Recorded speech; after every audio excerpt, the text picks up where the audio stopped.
Hello everyone. In today's video, I bring you a powerful story that will move you. We are about to meet Tiberius Halloway, a successful CEO who faced death and returned with an extraordinary revelation about Jesus, something that challenges everything you've ever heard about religions. Get ready, because what he discovered on the other side will change the way you see the world. Before we start, make sure to hit the like button, subscribe to the channel, and activate the bell so you don't miss any content like this. Now, get ready for a transformative and surprising journey. My name is Tiberius Halloway, and at 45 years old, I can say that I've lived two lives. The first, the one that led me to the brink of death, and the second, the one I'm living now after an experience that completely changed my perception of the world and of myself. Before I talk about what I saw and felt during my journey between life and death, I need to explain who I was. I was born into a middle-class family, an only child to loving but demanding parents. From an early age, I learned that success was the only acceptable option in life, and so I lived, relentlessly pursuing goals and objectives, climbing the corporate ladder with fierce determination. At 45, I was the picture of success in the world's eyes, CEO of a rapidly growing tech company, owner of a mansion, collector of luxury cars, and a regular figure at gala events. But inside, I was empty. My marriage was a facade, maintained more out of convenience than love. My children saw me more on TV than in person. And my friends? Well, I called them that, but they were really just useful connections for my business. Stress was my constant companion. I fed it with coffee, alcohol, and occasionally some sleeping pills. My health? An inconvenience I treated with disdain, canceling checkups and ignoring the warning signs my body gave me. It was on a regular Tuesday that everything changed. I was in the middle of a board meeting, presenting quarterly results, when I felt a sharp pain in my chest. At first, I tried to ignore it, but it only grew worse. My vision started to blur, sweat ran down my forehead. I tried to keep speaking, but the words wouldn't come out. The last thing I remember was the distant sound of alarmed voices and the dull thud of my body hitting the floor. And then, darkness. A deep, terrifying void. For a moment, I thought it was the end, but it wasn't. It was only the beginning of a journey that would change my life forever. When the darkness lifted, I found myself in a place that defied everything I knew about reality. A vast desert stretched out in every direction, but it wasn't a normal desert. The sand shimmered as if it were made of tiny crystals, and the sky, well, there wasn't a sky, at least not as we know it. It was a luminous void, without a sun or clouds, just a soft, enveloping light that seemed to come from everywhere and nowhere at the same time. It was in that moment that I realized I was no longer in the world I knew. I was somewhere between life and death, a place I had never imagined existed, but that now unfolded before me with surprising clarity. Confused and disoriented, I tried to understand where I was and what had happened. My last conscious moment had been in the meeting room, feeling a sharp pain in my chest. Now, I was in this strange, surreal place with no idea how I had gotten there. The desert around me was vast and silent. There was no wind, not the slightest sound. It was as if time itself had stopped. The sand beneath my feet wasn't hot or cold, and I didn't feel thirsty or hungry. In fact, I didn't feel anything physical. It was as if my body was just an idea, a vague memory of what I used to be. I looked at my hands and saw them translucent, like they were made of dense mist. I tried to touch the ground, but my fingers passed through the shimmering sand without leaving any marks. It was then that the reality of my situation began to sink in. I was no longer in the world of the living, but I didn't seem to be fully dead either. I began to walk, or rather, float over the crystalline surface. There was no horizon, no landmarks, just the infinite vastness of the desert and the ethereal light that seemed to emanate from all directions. As I moved forward, I started reflecting on my life, on the choices I had made, and the opportunities I had missed. I thought of my wife, Sarah, and how our relationship had grown cold and distant over the years. I thought of my children, Michael and Emma, and how many important moments of their lives I had missed because I was always too busy with work. Guilt and regret washed over me like waves, and for the first time in years, I felt like crying. But the tears didn't come. In this strange place, emotions were intense, but they had no physical manifestation. It was as if my soul was laid bare, exposed to a truth I had ignored for so long. As I wandered aimlessly through the desert, I began to notice subtle changes around me. The light began to pulse softly, like it was breathing. And then, in the distance, I saw a familiar figure that made my heart, or whatever I had in this state, leap. It was my mother, Miriam. She looked exactly as I remembered her. Gray hair tied in a bun, kind eyes, and a warm smile. But how could it be? My mother was still alive, tending her garden in her retirement home in Florida. And yet, there she was, as real as the surreal desert around me. I tried to call out to her, but my voice made no sound. It wasn't necessary. In this place, communication seemed to happen on a deeper level, beyond words. My mother smiled at me, her eyes full of love and understanding.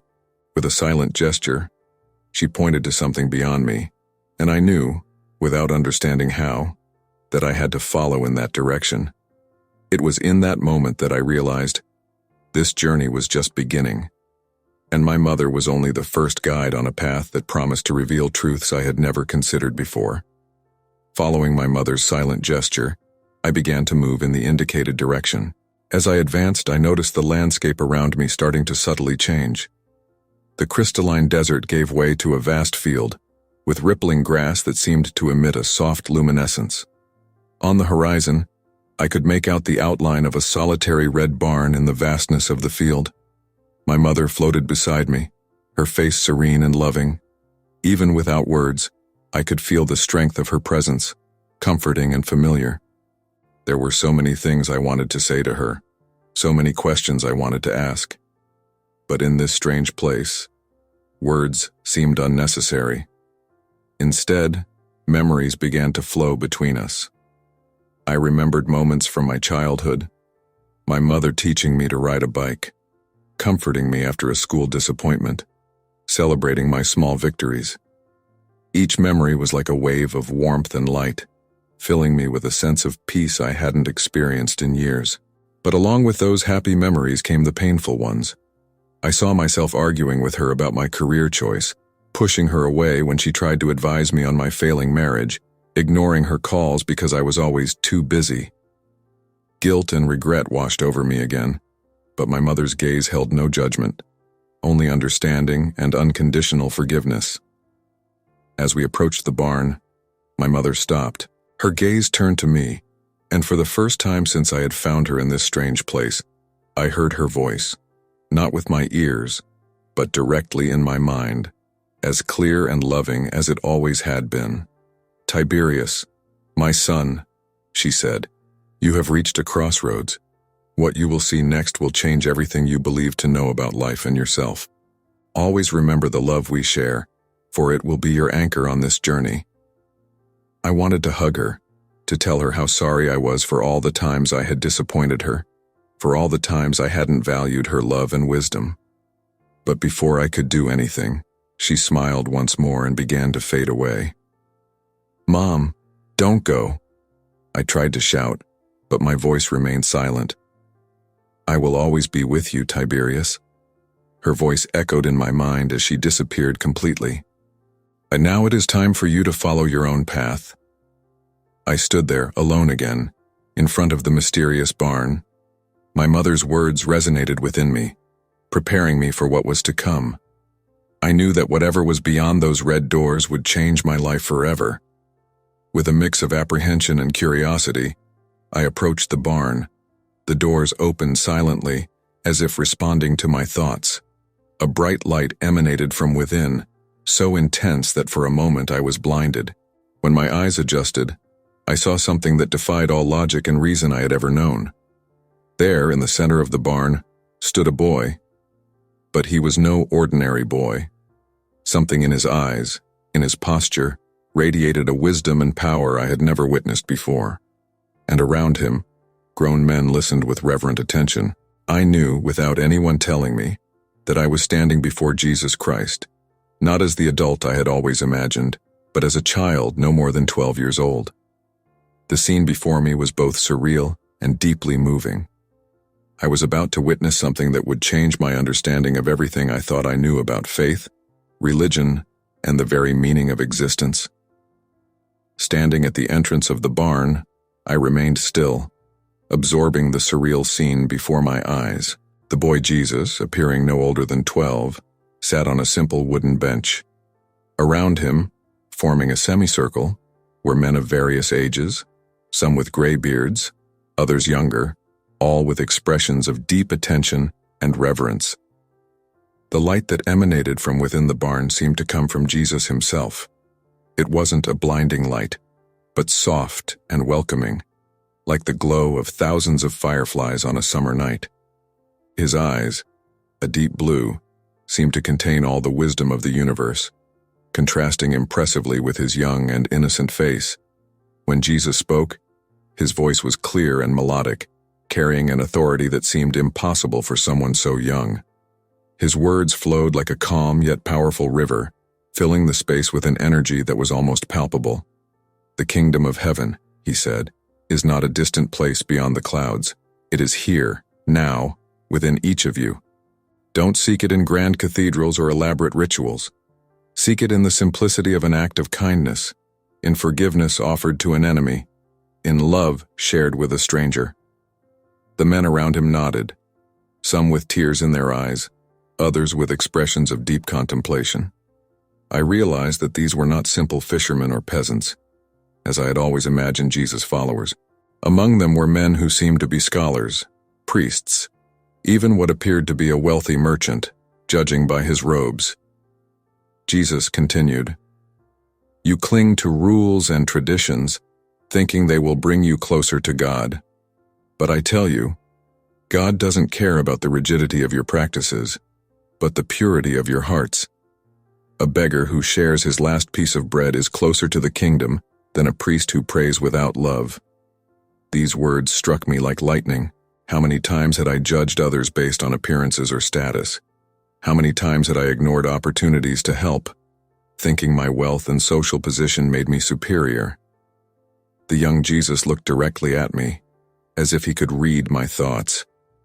His gaze wasn't one of judgment, but of infinite understanding and compassion. In that moment, I felt as if my entire life was laid bare. Every selfish choice, every missed opportunity to do good. "Do not fear your failures," Jesus said, now seemingly speaking directly to me, though the others were still absorbed in his words. "For it is through them that you learn and grow. What matters is not how many times you fall, but how many times you rise, willing to try again." Invisible tears ran down my ethereal face. I wanted to approach, fall to my knees before this divine child, confess all my mistakes, and ask for forgiveness. But something held me in place, and as if I wasn't yet ready to come closer. Jesus stood up, and everyone present did the same, as if moved by an invisible force. He walked toward the barn entrance where I stood, and as he approached, I noticed that his appearance began to change. It was as if years passed with each step he took. "Remember," he said, his voice now deeper, more mature, "love is the most powerful force in the universe. Not romantic or familial love, but universal love. The one that makes no distinctions, that does not judge, that accepts and forgives unconditionally. This is the love that heals, that transforms, that saves." When Jesus reached the barn entrance, he was no longer a 12-year-old boy, but a man around 33, just like the representations I had seen all my life. His eyes, however, retained the same depth and wisdom I had seen in the child. He stopped a few steps away from me, and I felt as if the entire universe had gone silent, waiting for what would happen next. As Jesus approached, I felt a sudden shift in the atmosphere. The welcoming light emanating from him was still present, but now it seemed to struggle against a darkness creeping in at the edges of my vision. It was as if two powerful forces were in conflict, and I stood in the middle of this cosmic battle. I took a step toward Jesus, driven by an irresistible desire to be closer to that comforting presence. However, before I could take another step, a voice thundered around me, coming from all directions and from nowhere at the same time. It was a deep, authoritative, and frightening voice. "Stop," the voice boomed. "If you take one more step, Tiberius Halloway, you will fall into eternal darkness and will not be able to return." Fear paralyzed me. The darkness at the edges of my vision seemed to advance and threatening to swallow everything. I looked to Jesus for guidance, but his face remained serene, though his eyes reflected a deep sadness. "What does this mean?" I tried to ask, but my voice still produced no sound in this strange realm. The thunderous voice responded, as if it had heard my thoughts. "You are at the border between two worlds, Tiberius. One more step, and your journey on Earth will be over forever. You are not ready for that.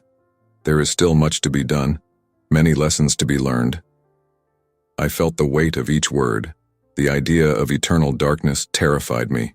Was this hell, or simply the end of everything? Doubts and fear threatened to overwhelm me. Then I noticed something strange happening to the environment around me. The barn, the luminous field. Everything began to fade, as if being erased by an invisible artist. The only thing that remained clear was Jesus, now standing just a few meters from me. The voice spoke again, this time softer, almost paternal. "Your life, Tiberius, has been a series of choices that have led you away from the path of light. Every selfish decision, every moment of pride or indifference to the suffering of others, has been a step toward this darkness. But it is not too late to change course." As the voice spoke, I saw flashes of my life pass before my eyes. I saw the times I had ignored those in need, the moments when I placed profit above ethics, the occasions when I hurt those who loved me. Each memory was like a stab of guilt and regret. "However," the voice continued, "you have also had moments of kindness and compassion, small acts of kindness that you may have forgotten, but that made a difference in the lives of others. That is why you are here, at this moment of choice." I looked at Jesus again, and I realized that he had taken a step toward me, closing the distance between us. His gaze was one of pure love and acceptance, with no trace of judgment. "The choice is yours, Tiberius," the voice whispered now. "You can return and have the chance to correct the course of your life, or you can move forward and face whatever comes, whether eternal light or endless darkness." At that moment, suspended between two worlds, between light and darkness, between life and death, I knew I was facing the most important decision of my existence. What would I choose? To return and face the consequences of my actions with the chance to do things differently, or move forward into the unknown, risking everything? The answer, I realized, wasn't in the authoritative voice or even in the wise words of the young Jesus. It was within me, in the deepest part of my being, where the truth could not be denied or ignored. As I contemplated the magnitude of the choice before me, something extraordinary began to happen. Jesus, who, moments before appeared to be 33 years old, began to radiate an even more intense light. It was as if every cell of his being was transforming into pure luminous energy. His eyes, which already held infinite wisdom, now seemed to contain entire galaxies. His smile, gentle and welcoming, conveyed a peace I had never experienced. It was as if, at that moment, I was seeing Jesus not just as the man who lived 2,000 years ago, but as the embodiment of all the love and wisdom in the universe. "Tiberius," he spoke, and his voice was like music, reverberating not only around me but within me. "You see me now, not as human eyes see me, but as I truly am, eternal, infinite, present in every particle of creation." I was in awe of the transformation. The Jesus before me was no longer a historical or religious figure, but a cosmic presence, a force of love so vast and deep that it could barely be comprehended by the human mind. "Throughout your life," Jesus continued, "you sought me in churches, in rituals, in memorized prayers. But I was always within you, waiting to be recognized. Every act of kindness, Every moment of true compassion was a manifestation of my presence in your life. As he spoke, I felt as if veils were being lifted from my spiritual eyes. I began to see beyond Jesus' physical form, perceiving his presence in everything around me, in the air I breathed, though I didn't have a physical body at that moment, in the light that surrounded us, and even in the darkness that still hovered at the edges of my perception. The darkness you fear, Jesus said, as if reading my thoughts, is not my opponent, but part of creation. It is the space where growth happens, where seeds germinate before reaching the light. Without it, the light would have no meaning. These words touched something deep within me. How many times had I run from darkness in my life, fearing to face my fears, my mistakes, my inner shadows? And had I, all this time, been missing opportunities for growth and transformation? Jesus extended his hand toward me, and though there was no physical contact, I felt a wave of warmth and love envelop me. Tiberius, are you ready to see the truth about yourself? Are you ready to face not only your failures but also your inner light? In that moment, I understood that the choice before me was not simply between returning to life or moving forward. It was a choice between continuing to live in the illusion of separation or awakening to the truth of my connection to everything and everyone. With a silent nod, I indicated that I was ready. Jesus smiled, and the light emanating from him grew even more intense. Then, my child, allow yourself to remember who you truly are. And with those words, I felt as if the entire universe exploded within me. Memories, not only of this life but of other existences, flooded my consciousness. I saw myself as part of an infinite cosmic fabric, connected to all other souls, to all of creation. The sensation was overwhelming, both beautiful and terrifying at the same time. It was as if I were dying and being reborn in every instant, experiencing all the joy and all the pain of the universe simultaneously. And through it all, the loving presence of Jesus anchored me, guided me, reminding me of the fundamental truth I had forgotten, that I, like all beings, was a unique and precious expression of divine love. As the waves of cosmic revelation continued to flow through me, I felt Jesus' presence draw even closer. His light, now, was not something external, but seemed to emanate from within me, as if it had always been there, waiting to be recognized. Tiberius, his voice resonated, not only in my ears but in every fiber of my being. You have now seen the truth of who you are. You have seen your failures, your mistakes, but you have also seen your light, your connection to all that exists. It is time to accept both sides of who you are. I felt the weight of all my actions, both good and bad, of all the lives I had touched, of all the opportunities I had seized and those I had squandered. It was an immense burden, and for a moment, I felt it might crush me. Then Jesus placed his hand on my shoulder. The touch was ethereal, but more real than anything I had ever experienced in my physical life. And with that touch came a wave of love so pure, so unconditional, that it took my breath away. I forgive you, said Jesus, and those 3 words carried the power to transform universes. In that instant, I felt as if invisible chains that had bound me were undone. The weight of guilt, regret, self-condemnation, all dissolved in the light of divine forgiveness. Tears, not physical, but flowing from the very essence of my soul, fell freely. But, Tiberius, Jesus continued, this forgiveness is not the end of the journey. It is only the beginning. For now that you have experienced this love, this connection, you have a mission to fulfill. I looked at him, curious and a little apprehensive. What mission could be entrusted to someone like me, who had made so many mistakes? Jesus, perceiving my thoughts, smiled with infinite compassion. Your mission, my child, is to share this love with the world, not through dogmas or religions, but through your actions, through your example, through your own transformation. He paused, letting his words sink deeply into me before continuing. You will return to the world of the living, Tiberius. And there, your task will be to live the love you have experienced here. You will show others that the divine connection is not found in temples or sacred books, but within each heart. The magnitude of this mission frightened me. How could I, a businessman focused on profits and material success, be a messenger of this transcendent love? As if responding to my unspoken doubt, Jesus said, "Do not fear, Tiberius. You will not be alone on this journey. My presence will always be with you, guiding you, strengthening you. And remember, perfection is not expected of you, but authenticity.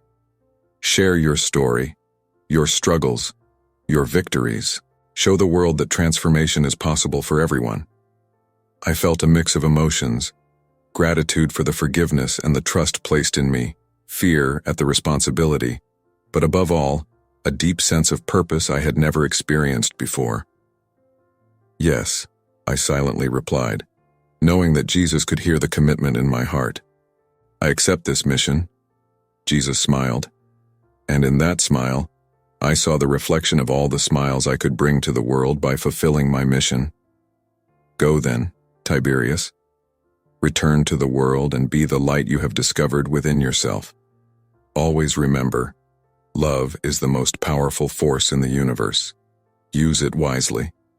With those words, I felt that I was about to return to the physical world. But before the transition began, Jesus gave me one final warning. "The path will not be easy, Tiberius.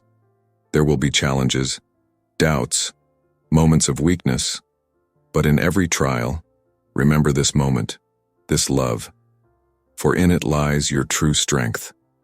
And so, with my heart full of love, forgiveness, and a new purpose, I felt myself being pulled back into the world I had left. The journey back to life was only beginning, and with it, a new mission that would transform not only my existence but potentially that of many others. Before I was fully pulled back into the physical world, Jesus stopped me for one more moment. His gaze, full of compassion and infinite love, foretold that something profound was about to happen. "Tiberius," he said, his voice reverberating through me, "before you return, there is something I must share with you, something that few have the opportunity to experience." At that moment, I felt a shift in the energy around me. It was as if the very fabric of reality was reconfiguring itself to accommodate what was about to happen. "You will experience, for a brief moment, a fraction of what I feel," Jesus continued, his eyes now glowing with an intensity that was almost painful to look at directly, both the pain and the love. Before I could fully process what he meant, I was overwhelmed by a flood of sensations. At first, it was the pain that hit me. It wasn't physical pain, but something much deeper and more overwhelming. It was the pain of seeing souls drifting away from the light, choosing paths of darkness and suffering. It was the anguish of witnessing the divine potential within each being obscured by fear, anger, and ignorance. I felt the weight of every wrong decision, every act of cruelty, every moment of indifference that had ever occurred in human history. The intensity was almost unbearable. Tears that were not physical flowed from my essence. How could Jesus endure such pain? How did he not succumb to despair in the face of so much suffering? But then, just when I thought I could no longer endure another second, the second wave hit me. It was love. A love so pure, so vast, so unconditional that it defied any description. It was a love that encompassed all of creation, from the smallest subatomic particle to the vastest galaxies. A love that made no distinctions, that did not judge, that accepted everything and everyone exactly as they were. I felt connected to every living being that had ever existed or would ever exist. I could feel the joy of a child taking their first steps, the fulfillment of an artist completing their masterpiece, the relief of a sick person recovering. But I also felt the despair of the lonely, the pain of the bereaved, the fear of the oppressed. And for each of these experiences, the love flowed equally, without reservation. It was then that I truly understood Jesus' words about all of us being pieces of his heart. It wasn't a metaphor. It was the purest truth. Each soul, each being, was a unique and precious expression of this cosmic love. The experience lasted only a moment, but it seemed to encompass eternities.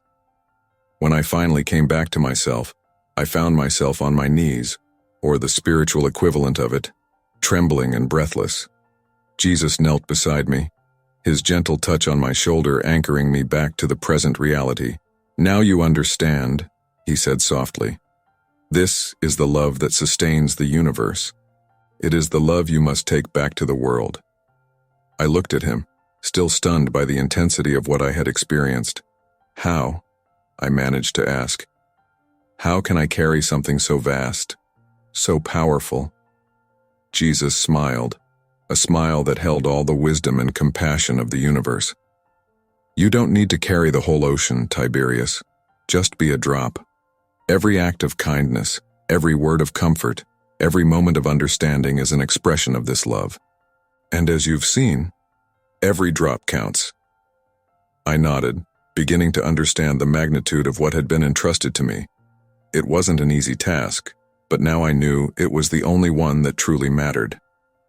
"Remember," Jesus added, "in the hardest moments, when the world feels cold and hopeless, recall this experience. Remember that love always prevails, always heals, always transforms." With those words, I felt that my journey back was about to begin. But now, I was not returning just as Tiberius Halloway, the successful businessman. I was returning as a conscious bearer of this divine love, with the mission to share it with the world in every way possible. The light around me began to intensify, and Jesus' figure began to fade. But his final words echoed in my soul.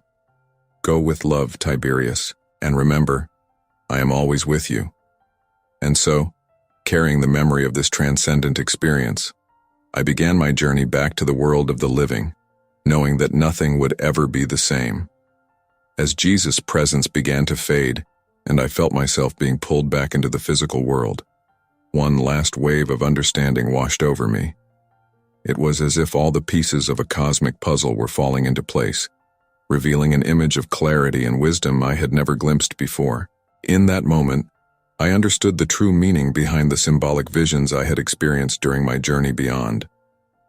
The white fence along which I had walked at the start of this experience wasn't just an element of the surreal landscape. It was a profound and personal representation of my own sins and limitations. Each post of that fence represented a barrier I had erected between myself and divine love. My selfishness, my greed, my indifference to others, all these aspects of my life formed a barrier that separated me from true connection with the divine. I realized that Jesus, in his infinite wisdom, had shown me this fence not to condemn me, but to help me understand that these barriers were illusory. They only existed because I believed in them, because I had fed them with my fears and attachments. Jesus' voice, though now more distant, still echoed in my consciousness. "Tiberius, the fence you saw was not built by me or any external force. It is a manifestation of the limits you've imposed on yourself and your love." This revelation struck me with the force of 1,000 suns. How many times had I hidden behind these fences, using them as excuses not to love fully, not to surrender completely to the flow of life? But remember," Jesus continued, "just as you erected this fence, you have the power to tear it down. Every act of genuine love, every moment of true compassion, every choice to forgive instead of condemn, removes one post from that fence." I then understood that my journey back to the world wasn't just about sharing the love I had experienced. It was also about a continuous process of dismantling these barriers that I had built throughout my life. The parables Jesus had shared with me during our interaction took on new meaning. The story of the prodigal son, for example, wasn't just about the forgiveness of a loving father, but about the journey of every soul back to its true essence, overcoming the barriers of ego and fear. The parable of the Good Samaritan revealed itself as a call to tear down the fences we build between us and them, recognizing the divinity in every being, regardless of labels or apparent differences. As these understandings solidified in my consciousness, I felt a deep gratitude for this journey. Every vision, every encounter, every revelation had been carefully orchestrated, not just to transform me, but to equip me with the necessary tools for my mission in the world. The fence of sins, which once seemed like a condemnation, now revealed itself as a map to my own liberation. Every post removed would be a victory not only for me, but for all those whose lives I would touch from then on. With this new understanding, I felt ready to return, no longer as a prisoner of my own limitations, but as a being in constant evolution, committed to the process of tearing down fences, both mine and those that separated people from one another. The light around me intensified once again, and I knew my time in this intermediary realm was coming to an end. But instead of fear or apprehension, I felt a profound peace and determination. I was ready to return and live each day as an opportunity to transform fences into bridges, separation into union, fear into love. And so, carrying these profound truths and the vivid memory of the unconditional love I had experienced, I began my journey back to the physical world, knowing that every step from then on would be an opportunity to manifest the divine on earth. The transition back to the physical world was an experience that defies description. It was as if every atom of my being was being reconfigured, realigned with the material reality I had left behind. The intense light that surrounded me began to fade, giving way to more familiar sensations, the distant sound of voices, the antiseptic smell of a hospital, the weight of my own body.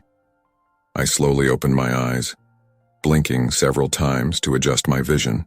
The white ceiling of the hospital room came into focus, and with it, the realization that I had indeed returned. For a moment, I was overcome by a sense of loss. The loving presence of Jesus, the vastness of the love I had experienced, it all seemed so distant now. But then, as I regained full consciousness, I realized that something fundamental had changed. The love and wisdom I had experienced had not been left behind. They were here, inside me, pulsing in every cell of my body, in every thought that passed through my mind. Nurses and doctors soon filled the room, expressing surprise and joy at my miracle. I had been in a coma for 3 days, they told me, and my chances of recovery had been slim. To them, my awakening was a remarkable medical event. To me, it was the beginning of a much larger journey. In the days that followed, as I physically recovered, I began to process everything I had experienced. Every person who entered my room, doctors, nurses, visitors, I saw with new eyes. They were no longer just professionals doing their duty or acquaintances fulfilling social obligations. They were unique manifestations of divine love, each carrying within them the same light I had seen in Jesus. My family was the first to notice the change. My wife, Sarah, commented that my eyes seemed different, more alive and loving.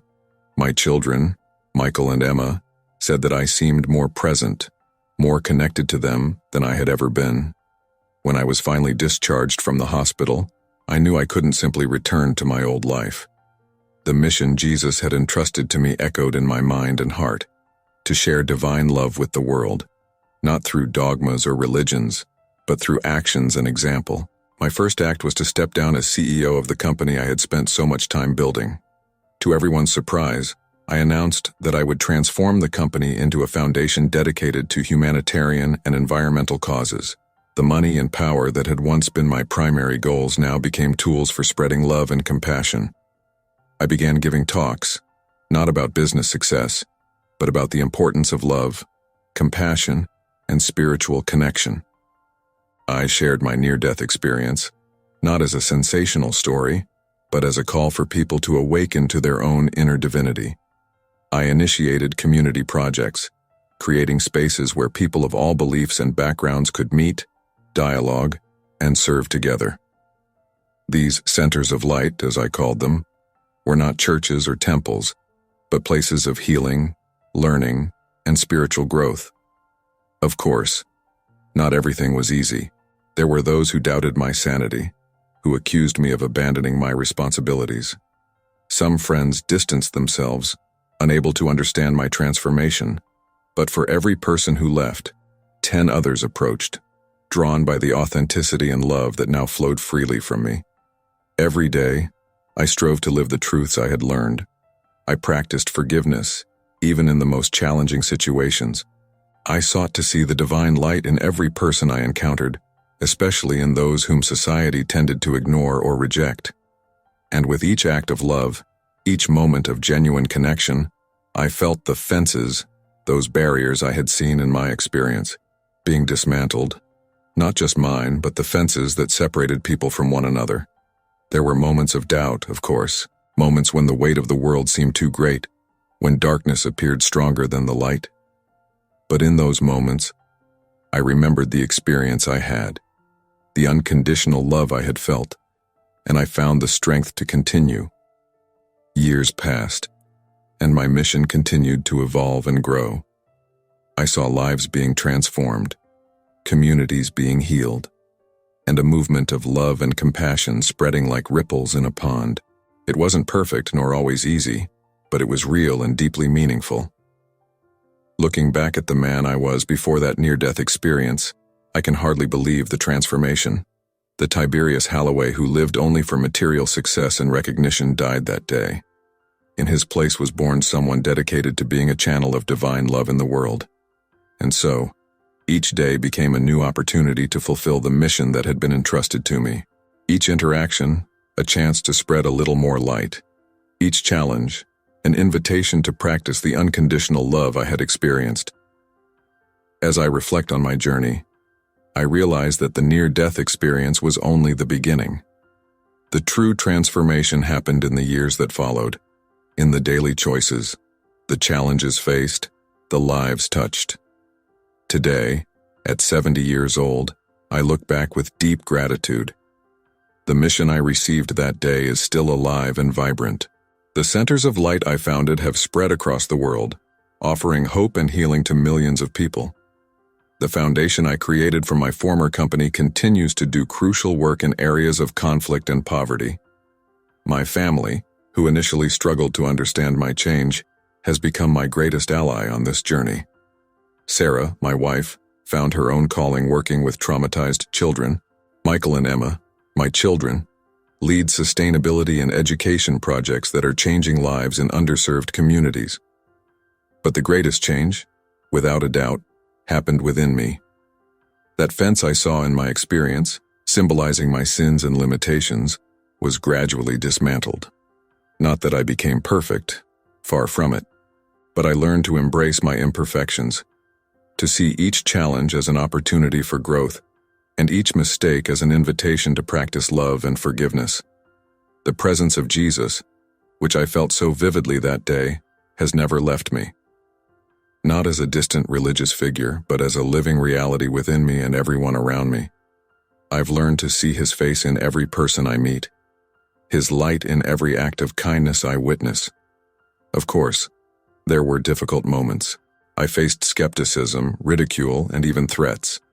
There were days when the magnitude of the task seemed overwhelming, but in each of those moments, I remembered that experience of unconditional love, and I found the strength to carry on.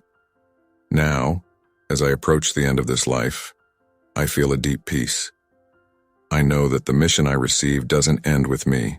I see it continuing through all the lives that have been touched, all the seeds of love and compassion that have been planted. To those who will read this account, I leave an invitation. Do not wait for a near-death experience to awaken to the truth of the divine love that dwells within you. It is there now, waiting to be recognized and lived. Every act of kindness, every word of comfort, every choice to forgive instead of condemn is an expression of this love. Always remember, you are more than your bodies, more than your achievements or failures. You are unique and precious expressions of divine love, each with a vital role to play in the great tapestry of existence. And so, I conclude this account not with a period but with an ellipsis. For I know that this story, the great story of divine love manifesting through us, continues. And each of you is invited to be a co-author, a co-creator in this eternal narrative of light and love. If you enjoyed this beautiful spiritual testimony, leave a like, comment your thoughts, subscribe to the channel, and don't forget to hit the notification bell so you can watch each new video and help us spread this message to a larger audience. See you next time.